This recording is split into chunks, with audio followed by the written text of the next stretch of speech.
All right, welcome back, kitties. Here we have another example of transformations. In this case, we're dealing with a reflection of shape across some line x equals 1.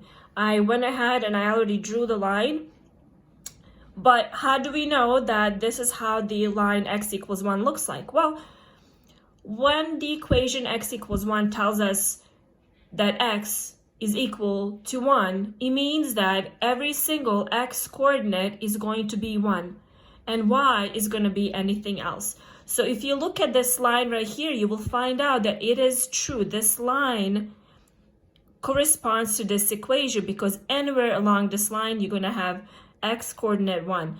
If you look at right here, y is -5, but x is still 1. If you look at right here, x is 1, y is 1. So how about right here? X coordinate is still 1 and y is 2.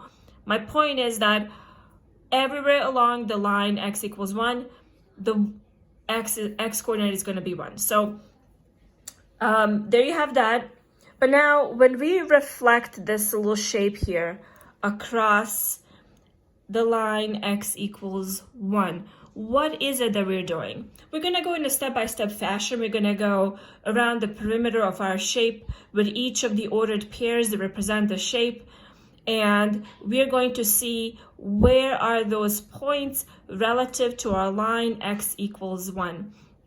So if we look at this point right here, we have to reflect it across the line x equals 1. So now we can see that it's one space away from x equals 1. So that means we need to move it one space, but in which direction? Are we going to be moving it to the left? Are we going to be moving it to the right? Or how about up and down, right? So if you think about this, here's my little tiny shape, which is kind of crooked, but you guys get the point. This point right here, if we move it to the left, what's happening to my shape? Is it reflecting? Or is it sliding? It's moving. It's actually just sliding or moving, and basically that's same as translating. This problem is asking us to reflect. It's not asking us to translate. How about, is this point going to go up? Well, if it went up, that's still just sliding, all right? Or down, that's still just sliding. That's not reflecting. Reflecting would mean to flip it. So we would go like this, and I should really get some tweezers.